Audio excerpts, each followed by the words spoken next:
Okay, so we're going to start now the fourth shir on the discussion of what is the Shittah of Chabad, and we're actually going to skip ahead a little bit in the story of the development of the Gilui of the Shittah of Chabad. We're going to skip ahead, and the Mitzvah Shem will get back to where we were holding, but this is where we're holding. In discussing this concept, this is where we're holding. We're going to discuss actually the machloikas between the Mittler Rebbe and Reb Aaron Strasheller. Let's just give a little bit of background. After the Alter Rebbe, we've explained, we've discussed how the purpose of the world, the reason the Eibusha created the world. So we explained there's four reasons, but the key reason, the reason that's the foundation of all reasons, is that the Eibusha Nesava Kodesh Baruch Hu Liyis Lo Yidir B'Tachtoinim. The Eibusha wants to do B'Tachtoinim. And what it means by wanting to do B'Tachtoinim is that it should be evident, it should be clear that everything is Elikus. There shouldn't be any more stirat Elikus. There shouldn't be any more something that looks like it's not the Eibusha. But the Eibusha didn't want just that there should be Elikus, and that's obvious.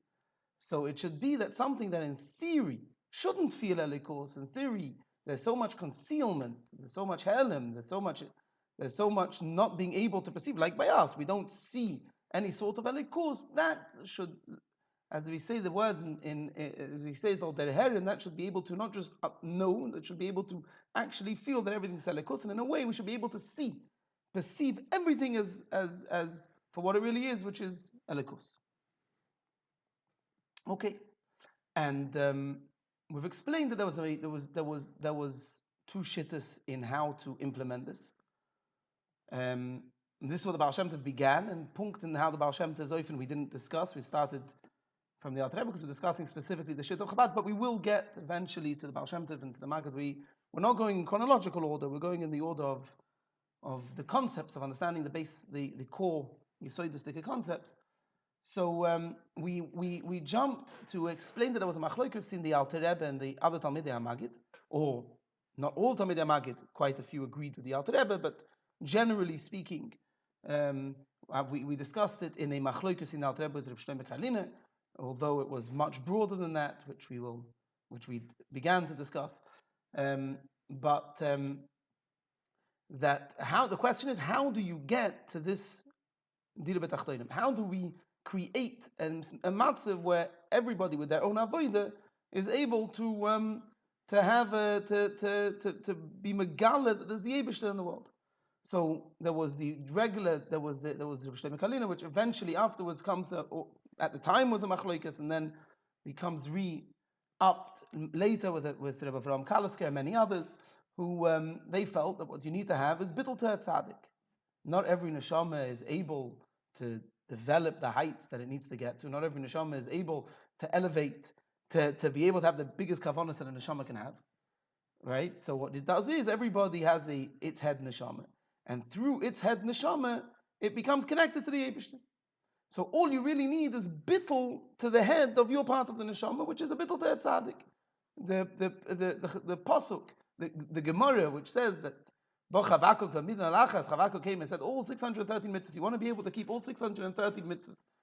You need to have one mitzvah. What do you mean you need to have one mitzvah? If you focus on this one mitzvah, memela, automatically everything else is going to come under it. What is that? The tzaddik b'emunah yichya, to live with emunah. We explained there's a play on the words. Tzaddik b'emunah yichya, not to read it yichya, but to read it yechaya. Tzaddik, through his own emunah, he elevates all the other neshamas that are part of his neshama. And in order to achieve that, you need to have bittul. Bittul muchlet to the tzaddik, full bittul to the tzaddik. The more self, the more personality you feel, the less bittul you're going to have to the tzaddik. The less bittul you're going to have to the tzaddik, the harder it's going to be, or the less ability the tzaddik is going to have to elevate your actions to elikos. Yeah, so really, if a person is just one shtick Rebbe, he's one thing, bottle or mavutal to what the Rebbe tells him to do, everything that he's doing comes under that bittul, comes under that. So he doesn't have kavanah. He doesn't have kavanah. He does a mitzvah.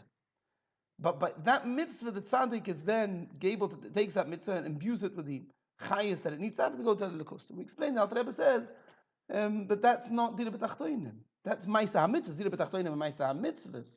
But at the end of the day, my mind and my own heart, I didn't elevate.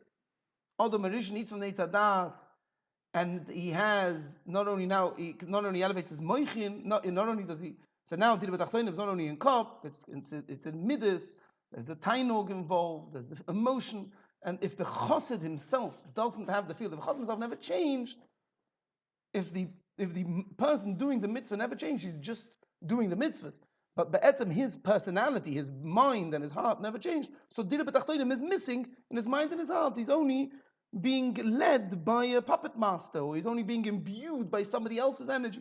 The story that personifies this is the story with that we said in the last year with the chassid of Reb Chaim Chaikel from Amdur, the chassid of Reb Chaim Chaikel, that he davens, this chassid davens without having to work hard. The chassid in the Alter Rebbe has to work hard, and the Alter Rebbe tells the chassid, when the chassid complains to the Alter Rebbe that this chassid Reb Chaim Chaikel, he's so bottled and he's got such a connect, and he's so working on one thing and being bottled to the Rebbe that Mela by his davening automatic, he davens, he doesn't have to work hard to have an excitement by davening. So the Rebbe tells him, Nicht davens, Reb Chaim Chaikel davens. He's not the one that's davening, it's Reb Chaim Chaikel that's davening. In other words, you're missing a central part in the Rebbe Tachtonim. Okay. And we discussed some of the pitfalls. Why did many Talmidei Magid not want Chassidim they knew about the Rebbe Tachtonim, but why didn't they want it? Because there was pitfalls. We discussed some of the pitfalls, which we'll discuss some more soon in the later Machloikos. We discussed some of those challenges with it, and we discussed at the end of the day, though it doesn't absolve that. The Rebbe says at the end of the day, it doesn't absolve a person from doing his avodah. Okay, that's what we explained until now. Now we've moved on, and this is where we're going to get to like this. We moved on that the Alter Rebbe changed. Alter Rebbe started when the Alter Rebbe began the Rabbistve. When the Alter Rebbe began Derech Chabad, so there was two elements. There was the part that there was Tzaddik B'Manas Yechaya. There was the part where the Alter Rebbe would say one word, and about Belept HaChassid, he would the Chassidim would be spileless for months from a word that Alter Rebbe said coming out of his room, and then it changed. Before we get to the change, let's discuss like this. By the Alter Rebbe is nostalgic by the War of Napoleon, by the Napoleonic War, the war between Napoleon and Russia. The Alter Rebbe is on the side of Russia, which is something that we're going to come to in the coming shiurim, the Machloikos over there.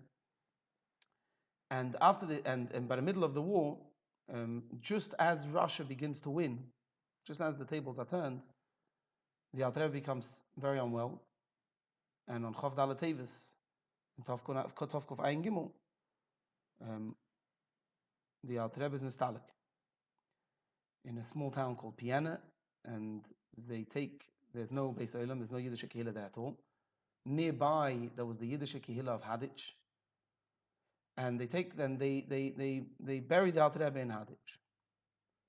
Hadich, which is a story in and of itself, because during the war you weren't allowed to move, you weren't allowed to take people that were no longer alive, you were not allowed to take them from one town to another, so to stop spreading of disease. Obviously, Rebbe is a very different situation, and but they couldn't, they weren't sure what to do about, and the Alter Rebbe sat up the whole time in the wagon. It's a story in and of itself. Now the Mittler Rebbe wasn't there, b'shas the stalkus of the Alter Rebbe. The Alter Rebbe left with everything. And the Alter Rebbe had, with all his chfetz, with everything that he had, most of it stayed behind and got burnt. But the Alter Rebbe had the financial responsibility of 60 nefashos. There were 60 people traveling with the Alter Rebbe that they had to eat, and they needed to be supported. And at some point during the Nesiah, there was a limit to the resources that they had. And the Mittler Rebbe traveled to a few different cities to raise funds, and also to look for somewhere, first of all to look for somewhere to go, but to raise the funds that were needed for the trip, for the journey. Remember, they're not planning to go forever. The plan is they're running from Napoleon. They just have to run away from the French that are coming. Anyway, the Alter Rebbe, so the Mittler Rebbe is in Kremenchuk. When word comes, the Alter Rebbe was in Stalag. So Mr. Levaya, he wasn't there. Mittler Rebbe wasn't there. He faints, becomes very sick. There's arichas advarim. But the question now is, who's going to become Rebbe? Remember, the Alter Rebbe's father wasn't Rebbe. Did the Maggid's son become Rebbe? the Baal Shem Tov son became Rebbe only for a year, and then it went to the Maggid. There wasn't a concept at the time that a son takes over the father. This wasn't the way it was done. There was a Rebbe who was a Rebbe of Chassidim. His Talmidim that were Rebbes, that were Tzaddikim, that were made it to the Darga of Tzaddik, they themselves became Tzaddikim Rebbes, and it didn't necessarily go over to the child. And over here became a Shaila. Who should take over the Alter Rebbe? In Beis Rebbe, he writes that there was a group of Chassidim that felt that that's it. That's it. The Alter Rebbe was miyaseh the Shittah, and there's nobody to take over the Alter Rebbe. It's impossible. 2 years beforehand, Reb Mנחem Breslev was nostalgic. And Taka, nobody took over. He had sons, he had children, he had Talmidim. The Talmud that took him over didn't take him over Alter Rebbe. Took him over as being Mefarsim his Chassidus, Reb Nosson, and Taka, nobody took him over. Till today, there was no Mamalamokim. So that was a very small group. And then came the question, who's going to take over? Now, let's talk a little bit about the Mittler Rebbe. The Mittler Rebbe acted very, very different than the Alter Rebbe. Just to use a couple of examples. The Alter Rebbe we know the Alter Rebbe had a spilus, a physical hispilus. The Alter Rebbe would begash. We'll use Loshem B'nei Adam. We'll use the way we speak. The Alter Rebbe would run around by davening, couldn't contain himself. His body couldn't contain what was going on, what the Alter Rebbe was experiencing at the time. So during davening, he would mamash run around. They padded the walls so that the Alter Rebbe shouldn't. He would hit the wall, and one time blood started coming out. The Alter Rebbe didn't feel it. It was a lot of his. He couldn't. Alter Rebbe couldn't write the word Atzilus. Couldn't write it because he knew what Alter Rebbe knew what Atzilus is. There was an neshama Atzilus. So when he's experiencing Atzilus, he couldn't write it. The minute he wrote it, he would push it. He would lose himself. His physical body would jump. He would write Aleph Tzadik Yud with a dash. When he was saying Chassidus, he would roll on the floor from his spineless. By most maniach, by every maniach besides one, there's missing. The memorim are not full. There were parts you couldn't hear because Alter Rebbe from his spineless was rolling on the floor. From excitement, he was rolling on the floor, and you couldn't hear what the Alter Rebbe was saying. And Pinchas Rezus would roll on the floor with the Alter Rebbe to try and catch as many words as he could. But okay. Now the Alter Rebbe, there was by the Chasana, where the Mittler Rebbe's daughter married the son of Reb Nachum Chernobyl, of Remotel Chernobyl, I apologize. The Mittler Rebbe's daughter married the son of Remotel Chernobyl. It was known as Rabbi Yaakov Yosef Cherkas, Rabbi Yaakov Yosef from Cherkas. So by that Chasana, when Rabbi Yitzchak Baditchever was there, he saw the Mittler Rebbe benching ke'echad adam, like a regular person, and he was a bit taken aback. There was a story that had happened before then, where the Alter Rebbe told the Mittler Rebbe to take Chassidus. And the Mittler Rebbe didn't want to, because there was people in the room. There was some of the Talmidei Amagid that were there at the time, who were makbid, who didn't want what was going on with it, which we'll get to in a minute, who didn't like the amount of the amount of Chassidus that was discussed. And befrat by the Mittler Rebbe wasn't a Rebbe yet, and you had to give a promise. I'm going to say akpodus. There wasn't going to be akpodus. It was a story. Anyway, the Mittler Rebbe is sitting there and he's benching, and mamash ke'echad adam. He couldn't see anything on him. The Alter Rebbe told him. So when he commented, the Alter Rebbe told him that the Mittler Rebbe knows is thinking from Reish Kol Dargana, Tzoif Kol Dargana. The exact lashon is not on my tongue at the moment, but. Now, the Rebbe told the Rebbe Yitzchak, you're not what you're seeing on the outside is not. The Mittler Rebbe had a very different approach. He would keep everything internal.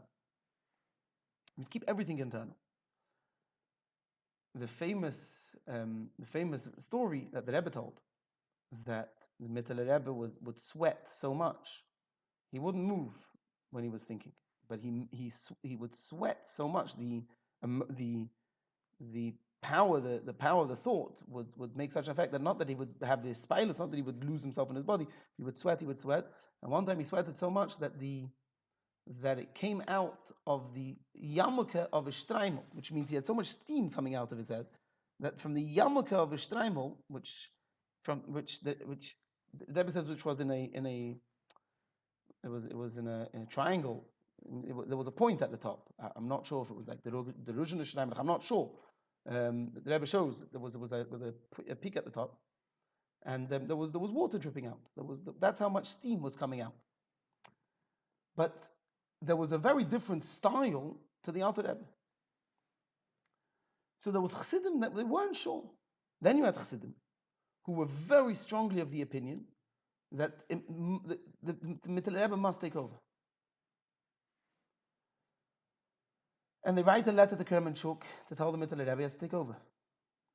In the meantime, there's a Chassid a Tzaddik, a Yid by the name of Reb Aaron. And he was born, he was 7 years older than the Mittler Rebbe. He came to the Alter Rebbe approximately Tovkuf Mem Gimel. He became a Talmud of the Alter Rebbe about the time that the Alter Rebbe Bechlal, the Mendel Ardaka went to Eretz Yisrael, and that the Alter Rebbe began to take over the Rebbe's Tefeh. That's approximately when he took over. So he couldn't have. So Imamish came right at the beginning, and he was a Talmud Muvik of the Alter Rebbe. The Alter Rebbe let him come in whenever he wanted. The Alter Rebbe said he's allowed to come in. He was an Einik called the Shlach Kodesh, if I'm not mistaken.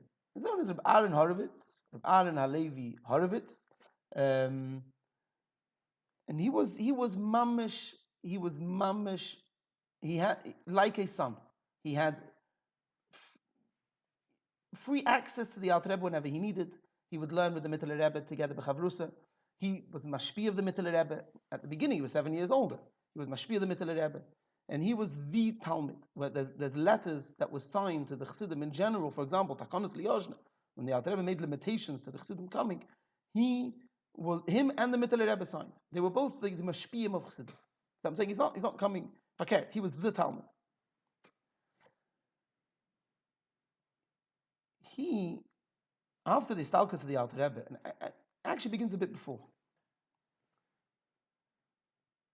After the Alter Rebbe writes Tanya, and when the Alter Rebbe writes Tanya, suddenly the Torah of Chabad is accessible to everybody.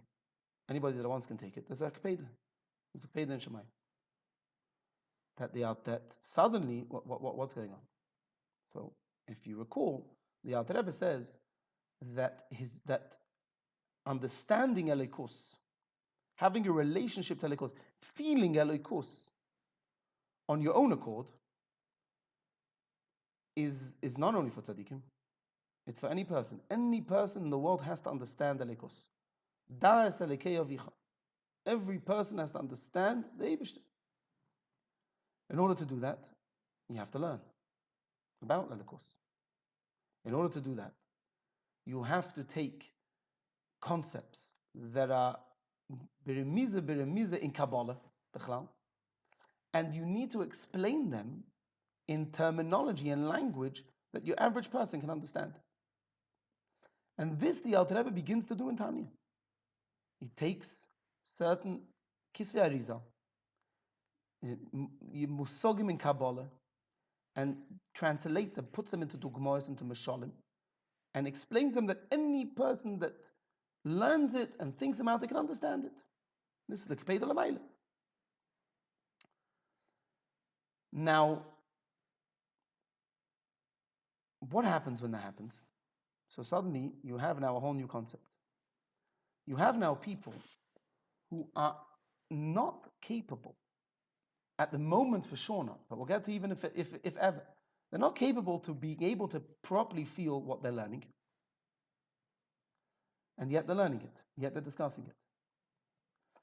Now, when the Alter Rebbe goes to prison, when the Alter Rebbe goes to Petropalos Krepos, to Peter Paul Fortress in Petersburg, so he's met by the Baal Shem Tov and by the Maggid, and he asks them, as we know from the story of Yitzchak Kislev, he asks them, "Why am I here?" So they told him, "Because you've gone too far. You've explained Chassidus to people that shouldn't have had it." Remember, before the Tanya was printed, not the Alter Rebbe said Verta, said like the Maggid, like the Baal Shem Tov, he said words, he said very deep in Yonim and Chassidus, but in very, very short that very few people could understand. And he said it to those very few people. And be'etzem, there was a shiluf between those that were between some of the Pshutayam that had needed Maisa B'Poyel in the mitzvahs and had to learn and focused a lot on bittul to the tzaddik and etc. etc. And then you had those that the Alter Rebbe in Yechidus would give deeper, and there was a lot more Chassidim that got deep from the Alter Rebbe, but it was those that were Shaykh got it. The Alter Rebbe Prince Tanya, suddenly everybody has access to it. Even though the Alter Rebbe beforehand, everybody had more access from the Alter Rebbe. There's no question. Before Tanya was printed, the Machloikis of Shem Kalina happens before the Tanya was printed. But still, so there was a Machloikis in how broad a group of people do you make for Tanya? Do you explain these musagim to? Should you have a small group of tzaddikim and everybody else has to have 100% bittul? This was the Machloikis, but still, the worst, once Tanya is printed, is the whatever the Alter Rebbe was teaching beforehand, these musagim goes be'ein haroich more once Tanya is printed. So the Alter Rebbe said, so they said to it. So the Alter Rebbe says, I should stop. So this is the way it says it. So they said, no. Now that you've started, you can't stop. And that's when things change. Now, we're not now going through the story of Yitzchak Kislev, but just to put into perspective, Yitzchak Kislev, it's really, be'etzem, it's a 2-year story. The Alter Rebbe is arrested. The Alter Rebbe is freed on Yitzchak Kislev. And on Chav, Yitzchak Kislev arrives home on Chav, arrives back on Chav. Doesn't arrive home in Yosha. Leaves properly on Chav. Leaves the house of the Misnagid. And Alter Rebbe is freed. I have to say something interesting, by the way, just a derech agav. I haven't looked into it properly, but last week, I saw recently that in the paper of the decision that was made to release Alter Rebbe, the Moshe, the person that's doing the Chakira, he writes that we do have to. He writes that the Alter Rebbe is not a threat, but we do have to keep an eye on this Chassidus. It's interesting. The Alter Rebbe says that anyway, it's a 2-year. It continues. Then it's over, but then 2 years later, there's again Akpada, and again. The Alter Rebbe, this time is different. The Alter Rebbe goes by himself, and he's in his own. He's in house arrest, but he's on his own in a house, in a comfortable house, in a minister's house that's attached, adjacent to the prison. To the extent that the Rebbe has a minion with the prisoners that are in the prison itself, because they're able to make holes in the wall. So the Alter Rebbe is so, and then at the end of that, part of the condition of move, part of the way the Alter Rebbe was freed, was that the Alter Rebbe moved to Liadi. The Alter Rebbe moved to a different part, it's a different governor's area. All in the same, it's not very far from each other, but it was under the rulership of a different governor. But the Alter Rebbe moves to Liadi. And that's when the Alter Rebbe begins a very different Seder. That's when Chassidus becomes longer, longer. The Alter Rebbe begins to say Chassidus not only on Shabbos and Varachim. The Alter Rebbe begins to say much more Chassidus. And the Oisius is much more Oisius. The Alter Rebbe begins to explain things that people like us can understand it. It wasn't anymore short vertelach that only certain people can understand, and the Alter Rebbe being madrich ba'ofen prati, every person based on what he has to do. The Chassidus itself, there became a new concept. A concept of saying Chassidus for Hamoin Am. For anybody that wanted to hear, was able to hear.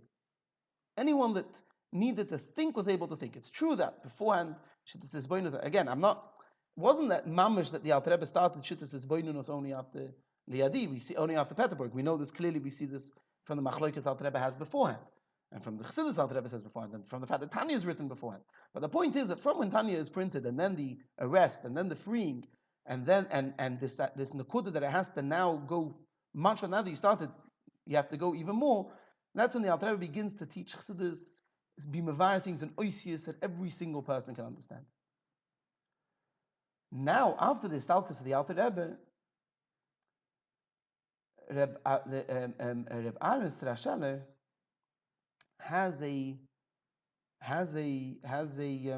he writes to a few Chassidim, he's going to take over. What does it mean he's going to take over?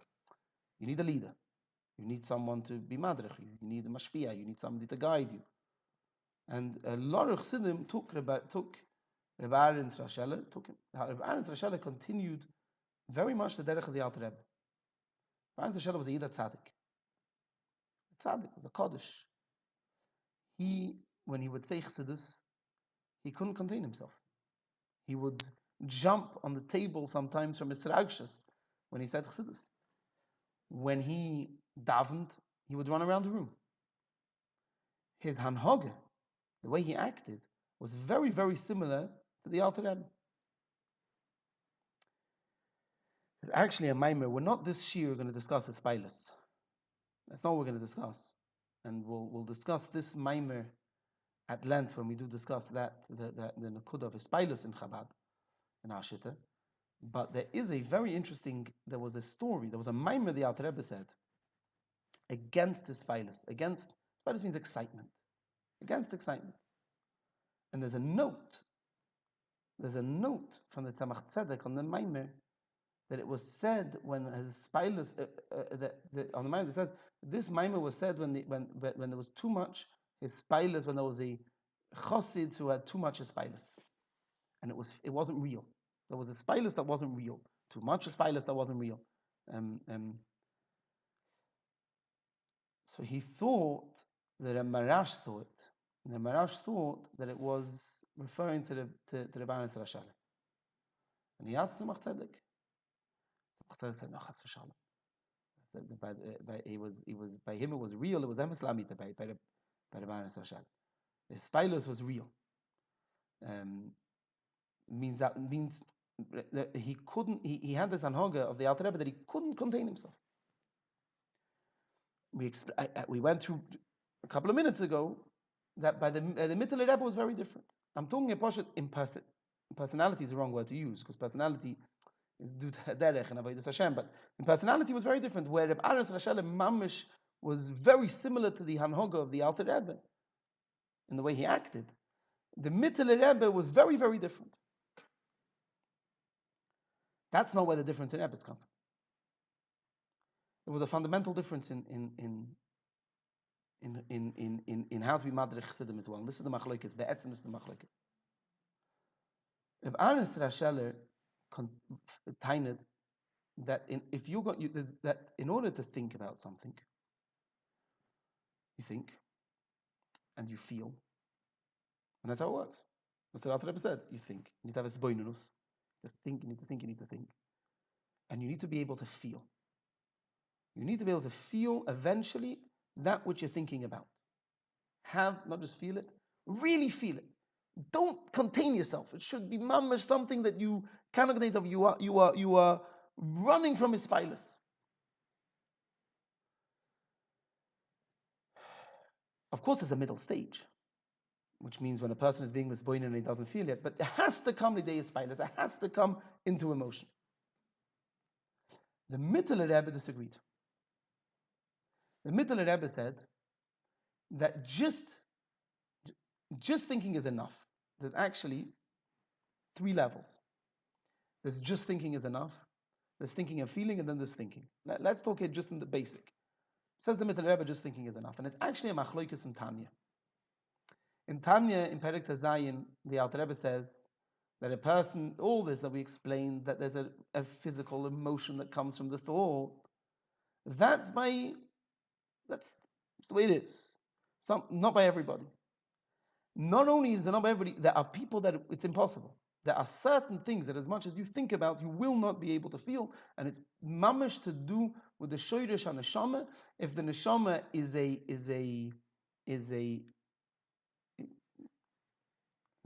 where the neshama into bechinas ibur. It's something actually that we'll talk when we discuss conscious violence. So let's not get into that. But it mamash depends on the shaylish of the neshama.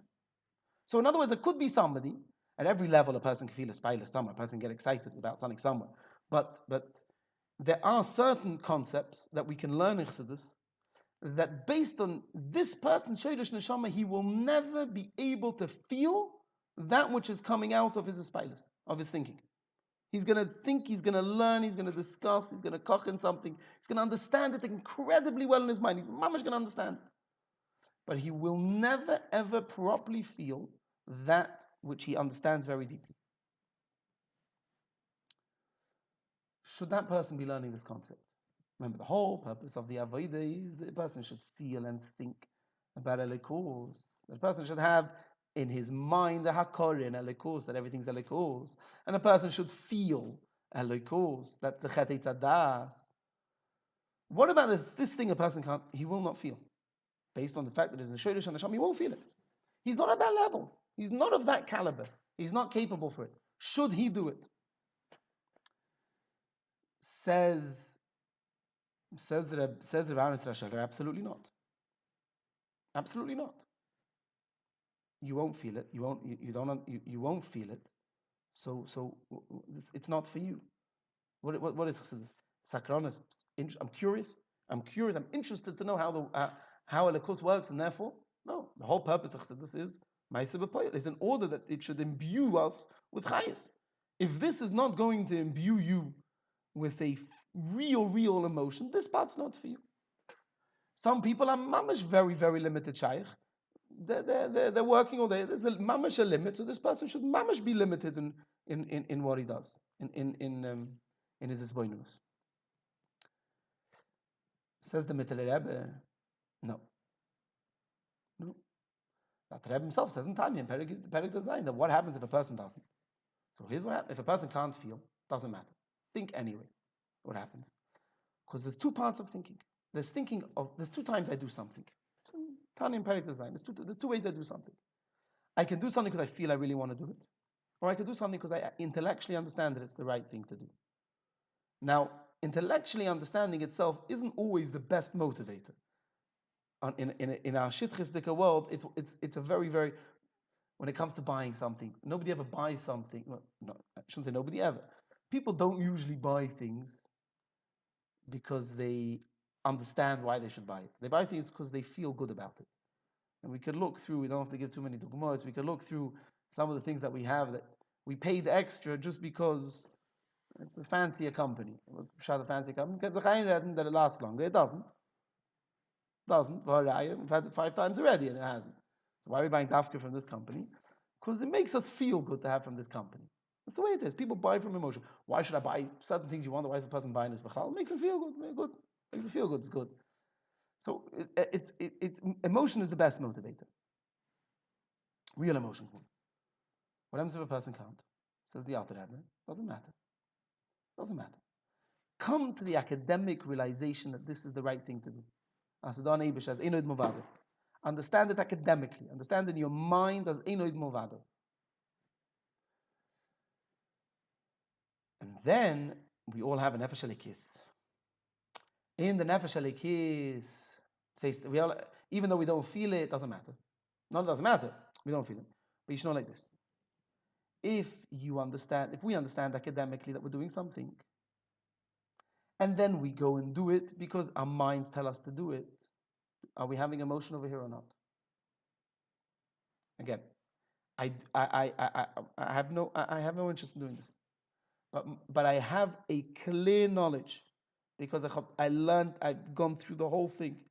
As Don Eibishter, and this is what the Eibishter wants me to do, and I'm doing this because the Eibishter wants me to do this, and therefore, despite the fact that I don't want to do it, I'm going to do it anyway. Was Don Eibishter? It's do I got. My mitzvah is mitanemes sinisht. 100%. I'm not doing mitzvahs anoshim elamod. I'm not doing it just by rote. I'm doing it for real. I really mean to do it. Have I made it b'tachtoinim? In my mind, for sure, and in my action. In other words, my action is not only the ma'aseh, what the Eibishter wanted to do as a ufketan. That what the Eibishter wanted to happen has happened. The Eibishter wants somebody to put on tefillin. The tefillin were put on. Not only that. No, I put on tefillin. Academically, in my mind, I understand. I was mishabed. I understand clearly why I'm putting on tefillin. And I'm putting on tefillin with kavanah, and I'm doing it properly. That tefillin is 100% me. What am I missing? The emotion. I'm not being yoitzim and akelim. I'm not having klois nefesh and putting on tefillin because I can't feel that intense emotion. Either I'm not there yet, in which case, of course, this bonus is important. There's obviously a process of getting there. I might never be able to get there. The Beinani is very possibly, well, the Beinani when it comes to Shemini Esrei can get there, but at other times, even whatever, there's 420 levels of a Beinani. Not every Beinani by Shemini Esrei is having close nefesh. But it's you won't want to do an Adveira by Shemini Esrei. That's all. But by Kishma Shemini Esrei. But B'chalalis is a regular person. It's real because he's come to the Akari, he's learned and he knows that this is the right thing to do. He thought about it. Or this durchgetan, as a durchgetrachte mensch. He's thought it through, he's learned chassidus, and he's put it into oisius, he understands the oisius, he understands why he's doing what he's doing. It's all amazing. He just doesn't have the emotion to reflect the machshava, to reflect his thoughts. Again, his maisa is real, his action is real. And his action is coming from kavanah. He doesn't have the emotion. Says if you don't have emotion, you're not going to have the proper emotion, it's not for you. Says the Mittel Rebbe, look what the Rebbe says in Tanya. The Rebbe says in Tanya, what happens when you do this? You have to understand, you have a nefesh alikis. Your nefesh alikis has an inherent feeling. Whether or not we feel it in our bodies is irrelevant. Well, it's relevant because we're supposed to feel it in our bodies, but it's irrelevant to whether it exists or not. There's a constant emotion in the body from the nefesh alikis that is striving, that it feels alikus. So when I only understand why I'm doing a mitzvah academically, and I'm not able to properly feel it, I know I'm doing the mitzvah. I'm doing mitzvah with a very deep level of direi b'tachtonim, because academic is a very deep level of direi b'tachtonim. Am I also doing a mitzvah with emotion? Says the Alter Rebbe, yes. Why? Because I'm doing the mitzvah, the emotion of my doing the mitzvah, it kind of connects. There's some sort of emotion. Let's look at this. The Rebbe starts Tanya on the Sharblat. He's going to explain. Yes, to understand. What do you mean? What do you mean? It's very easy. It's not. It's not. A proper emotion is not easy. It's very, very difficult. Says the Alter Rebbe, the last soisa. Yeah, Perikut Zayin. The Alter Rebbe says last soisa. Last soisa is easy. That to be motivated enough to be willing to do it is accessible. Accessible, easy is probably the wrong word. Is accessible. It's very doable. Yeah, to understand enough to be motivated last soisa to do it is very very doable. But when I'm motivated enough to do it, that's a motivation for action. What about a motivation for excitement? Says the Alter Rebbe, you should know you're doing the mitzvah, that excitement is there. Just because you don't feel it, you have it academically, which means you probably want it. You want to do it. You wish you didn't have to, maybe. So he's never Shabbat say, I wish I didn't have to. Comes to Rosh Hashanah, Shabbat could theoretically say, I wish it wasn't Rosh Hashanah. I wish it was the middle of a Tuesday where I could stand talk to one potato with my chavrusim. It's Rosh Hashanah, so I'm going to do it. I'm going to act the way I need to on Rosh Hashanah anyway. So it says that. So in other words, it's that you have enough emotion there. It's obviously you want to have the emotion for real. The more your heart actually feels, we explained direi b'tachtonim. The more your heart actually feels, the more direi b'tachtonim there is. You want your heart to actually feel, but thinking,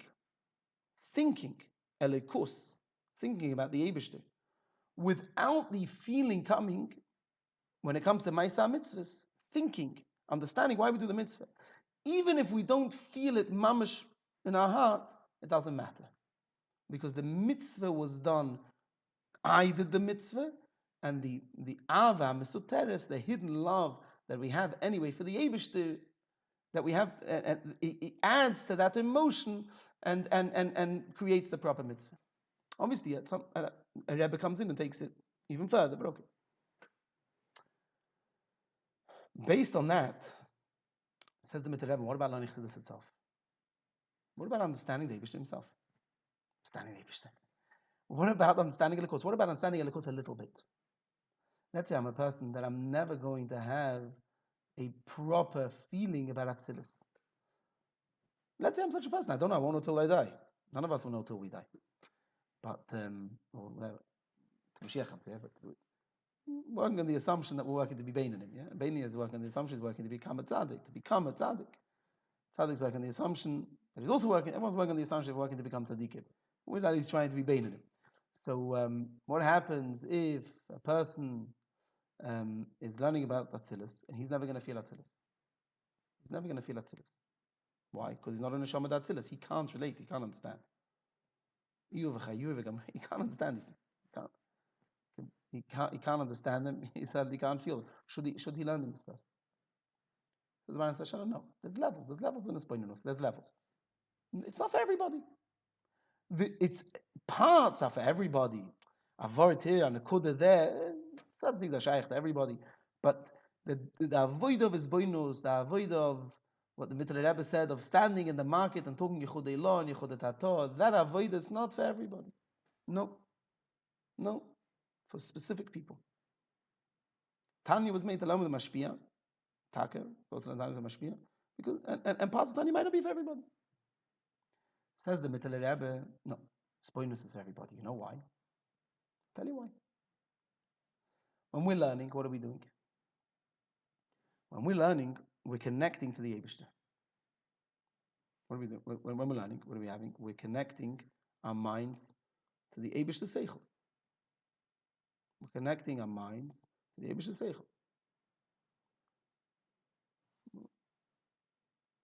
So we have absorbing in our brains, everything gets absorbed in the brain. So when we learn Torah, that's why Torah is such a big connection to the Eibishter, Yichud Nifla, She'inichud Kamoyu V'lo Kerkerim Seklam. When we learn Tani, we're absorbing Seichel Eleki in our brain. We're absorbing Elikos Neimer. The only thing that we could do that gets absorbed in our brains. Food a little bit, but nothing like the absorption of Torah. So of Seichel. So it gets absorbed in our brain, mamash, like it's inside the brain. It's there, it's in. It's fully in, yeah? So when a person is learning, anything gets absorbed. When a person is learning Chassidus, when a person is learning a mind, a person is thinking about a concept of Elikos. At that moment, he is fully connected to the Eibishter. If he's learning Taka with a problem, if he comes already with an opinion, like any opinionated learning, then we have the problem of coming already with a pniya, of learning with a pniya, of coming with a. You can't learn properly that way. But we're not talking about learning where I have an objective. I know what the answer is going to be. I need to find the proof. We're not talking about that. We're talking about understanding. I'm sitting over here. I say, okay, I don't understand. I'm learning Chassidus. I don't know any of this. I don't know anything. Right? We don't know it because we know it. We know it because we're told. How did the Alter Rebbe know it? How did the Mitzvah Rebbe know it? Because they knew it. Because they experienced it. They were there. They were there. They were able to see. They were able to see they were able to see through the eyes of Atzilus, through the eyes of Brian, through the eyes of Yitzira. Yeah. So they were telling us the way they're seeing it. Put into dogmas, put into language that we can, to an extent, we can understand it. Now, when we learn it, what are we learning? We're learning a lekus. When we're learning a lekus, what are we absorbing in our mind at the time of learning it? What are we absorbing in our mind? We're absorbing in our mind at that time. We are fully, in order to understand it properly, befrat when we're doing a spoinus. But in order to understand it properly, let's use this spoinus as a dogma. In order to understand it properly, we're being misboinen, we're thinking it through, we're going through it. This spoinus is something we're going to touch on in Hashem, the exact in Yonim later on in his pilus a little bit later. But when we go through spoinus, when we're connecting to the idea, our way of thinking stops. Elikus comes fully into us, or Elikus is as fully as possible, as fully as humanly possible at that moment, because we're focusing on the way the Elikus is, on the Elikusha B'davar, right? We're focusing on that Seichel, on Seichel Eliki. At that moment, we are fully connected to the Eibishter. And not only are we fully connected to the Eibishter, we're connected to this Imunakuda in Chassidus. And when we're misboinen, and it only comes into Bina and it doesn't come into Das. So it only gets translated. We have a concept that we've learned, that we've been misboinen about now. And it's not anymore only a hypothetical idea. It's a concept that I properly understand it. I relate it. I have a feeling for it. I have an emotion for it. It's there. It's clear. It's clear by me that it's there. It's clear by me this Nakuda, this Yisoid. So it's true I don't feel it. but I know it. When I know it, I am connected to that Yesod. Says the Mittler Rebbe, that's enough. Enough. That's good. That's good. Which means, says the Baruch Shalom, you need to learn, you need to do mitzvahs. You want to imbue your mitzvahs with the chayas, be mispoinen. You're not shaykh to have a chayas from mispoinenus about this, it's not for you. It's not for you. No tamei mitzvahs have a physical excitement that you can, whatever it is. But if this is not going to, if you're not shaykh, if you're the type of person that this concept is not, it's not shaykh for you, it's not for you. Says the Mittler Rebbe, what are you talking about? Thinking itself is already a connection, is already a bittul, is already you've not only is already a bittul to the Eibishter. Thinking about this concept means that my physical metzias, my physical gashmistic metzias, that cares usually about Tanuga Yolam Hazeh, at this moment is bottle mavutal to elikus, having elikus, thinking, it's bottle mavutal. Will I not feel it if somebody kicks me? I'll feel it. So bottle mavutal. But to an extent, is bottle. Any physical desires, any more mundane, any more chumriistic physical desires go away. For them at that time. So when I'm learning Chassidus, says the Alter Rebbe, when I'm being mispointed, when I'm thinking something through, even if I'm not going to feel it, that itself is a deep connection to the Eibishter. Is a bittul to the Eibishter. If you want to put it in short, in Abanis Rashel is about emotion. That is the most important. The purpose of his boinus is to bring it to das. The Rebbe says it. The purpose of his boinus is das, is to take chokhmah and bina and bring it into das, or bina and bring it into das. That's the purpose of emotion. That's the purpose of his boinus. Says the Mittler Rebbe, it's true that that's the ultimate purpose of his boinus is to bring it into das. But even if you can't, the process of his boinus, the process of thinking something through, is in itself a tremendous connection of your mind, of your understanding, to the Eibishter. So when the Alter Rebbe says it, Be'etzmus Machlokes is a perek design, when the Alter Rebbe says that if a person can't be misboin and can't think, yet he's being ma'oyer, his regesh, says the Mittler Rebbe, that process of thinking is in itself a tremendous connection to the Eibishter. Not an tremendous connection. It's a bottle ticket connection. It says a bittul. Furthermore, we'll be messiah with this Nakuda, and we'll get into it, Mr. Shem, later. Furthermore, even according to Rav Shashala, really, the biggest bittul, the biggest purpose is not to feel. The biggest purpose is to be 100% bottle. It's to be the third level. Remember, the first level is poshut. I understand this clear. I'm doing this. It's clear by me. This is what I have to do. It's clear me as a zoyderinian. I understand this concept clearly. I don't feel it. I understand the concept clearly. Or I'm living in the concept, which is whatever. I understand this concept. It's by me clearing my mind. I have it. It's to the best of my ability of understanding, I now have it. Second level is where I understand it so much, I'm able to feel it. The third level is where I feel so deep that I don't feel anymore. I am that it's bottled. It's there's no yesh misha oyev. So in other words, that's a diagram of tzaddikim. It's not for us. But the point is that in his boinenus on the lower level, without emotion, you have a little bit of that maila of yesh misha oyev. Of the lack of yesh misha. It's just but it's not, because it's our academics and it's our thinking, and but it's a little bit has a maila that there are chisroinus in his in his spilus, which we're going to, like I said before, we're going to discuss at a different time. There's a whole challenge with the spilus with the concept of thing. But I'm just at this point we're going through the yisoid of the machlokes, and that is that Reb Aaron Rashal says. Reb Aaron Reb Moshe Halevi Horowitz says that if a person is not shaykh to have emotion, that his boinus is a process. It's the process. It's the means. It's not the end. The end is a spilus. The end is feeling. And if a person can't get to the feeling, it's not for you. It's not for you. You need tzaddik b'manosa yechaya.